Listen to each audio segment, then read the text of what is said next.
Pocas cosas me gustan más que una buena historia sobre el karma. Mucho más, por cierto, si la historia es real. Agreguémosle un punto extra de terror.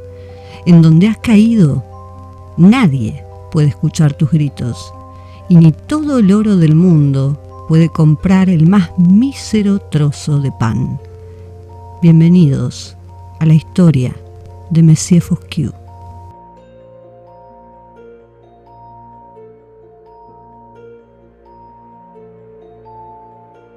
En el año 1762 se produjo en Francia un caso extraordinario y espeluznante.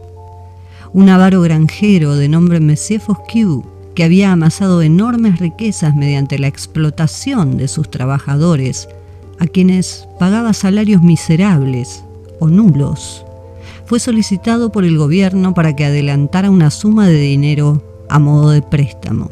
Fosquiu era conocido en su provincia, en Languedoc, por su crueldad y avaricia.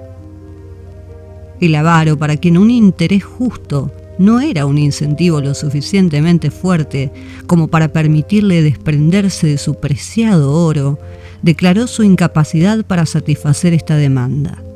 Alegó graves pérdidas y la máxima pobreza, declarándose en bancarrota.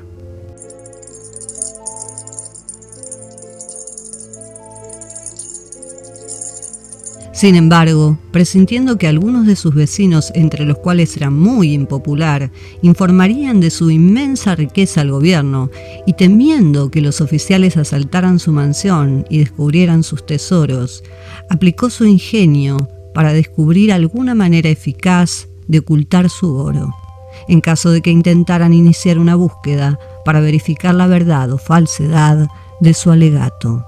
Con mucho cuidado y en secreto, cavó una cueva profunda en su sótano. A este receptáculo de su tesoro descendió por una escalera y a la trampilla le puso un cerrojo de resorte, de modo que la puerta se cerrara sola.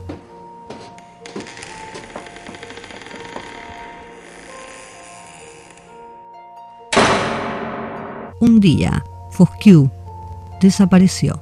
Se hicieron averiguaciones. La casa fue registrada, se exploraron los bosques y se drenaron los estanques, pero no pudieron encontrar a Monsieur Fosquiu, y las malas lenguas empezaron a concluir con que el avaro había huido con su oro a algún lugar donde, viviendo de incógnito, estaría libre de las exigencias del gobierno. Pasados ya varios meses desde la desaparición de Fosquiu, la casa fue finalmente confiscada por los funcionarios del gobierno y luego vendida a nuevos propietarios, los cuales decidieron hacer varias renovaciones en la vetusta propiedad, empleando a un grupo de obreros para su reparación. En el transcurso de su trabajo, los hombres descendieron hacia la bodega de la casa, en donde se encontraron con una extraña puerta, de pequeñas dimensiones, y que parecía haber sido colocada a propósito en un extremo bastante oscuro de la habitación. Los obreros dieron aviso a los dueños de casa y pidieron permiso para investigar la misteriosa trampilla de la bodega, a lo cual los propietarios accedieron. Sin esfuerzo, los hombres abrieron la puerta y para su sorpresa se encontraron con una improvisada escalera de madera que bajaba aún más a las profundidades de la casa. Sin embargo, el olor que emergía de aquel pozo no invitaba a aventurarse en el descenso. Creyendo que probablemente se trataría de algún animal muerto, los obreros se decidieron finalmente a bajar la escalera.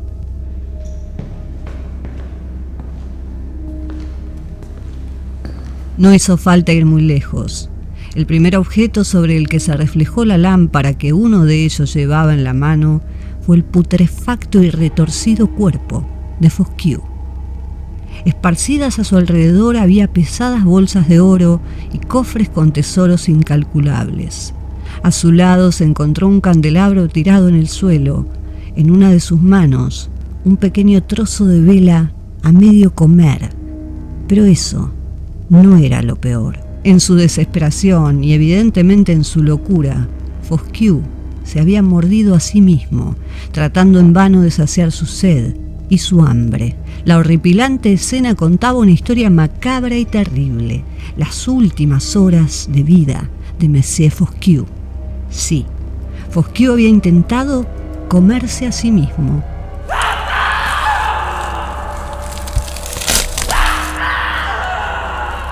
¿Cuáles deben haber sido las sensaciones de ese hombre miserable, el horror que habrá experimentado cuando escuchó que la puerta se cerraba tras él y el cerrojo de resorte efectivamente lo aprisionaba dentro de su precioso escondite, no tan perfecto?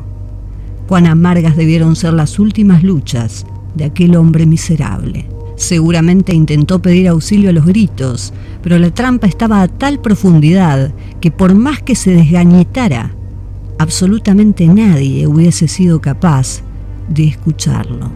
Lo que quedaba de las manos de Fosquieu no era más que una masa informe con costras de sangre seca, producto de los golpes que había dado intentando abrir esa maldita puerta. Cuán cruel y repugnante debe haber sido aquella espantosa visión amarilla, cuando los dolores del hambre comenzaron a invadirlo lenta y progresivamente, porque claro está, su muerte no iba a ser rápida, no. Su vida iba a apagarse lentamente en la más desesperante agonía, e irónicamente, mientras observaba su gran fortuna, esa que no valía de nada en ese pozo oscuro. Su mismo corazón debe haberse sentido asqueado ante aquello que una vez amó tanto. Oro en bolsas, oro en cofres, oro como almohada, solamente oro. Mientras doró su vela, donde quiera que mirara, nada podía encontrar que le salvara la vida.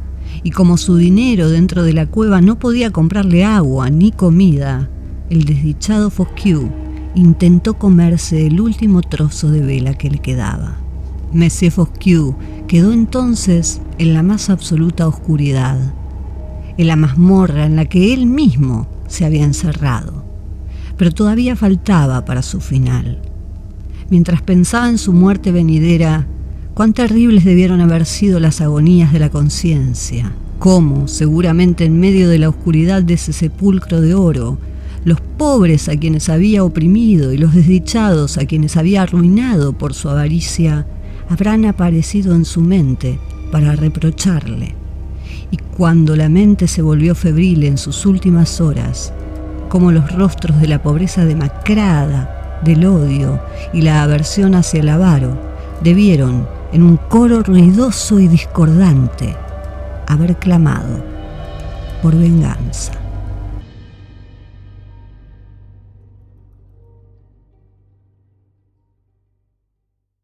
Muchas gracias a todos por haber visitado mi canal, espero que les haya gustado y nos vemos en la próxima historia. Gracias.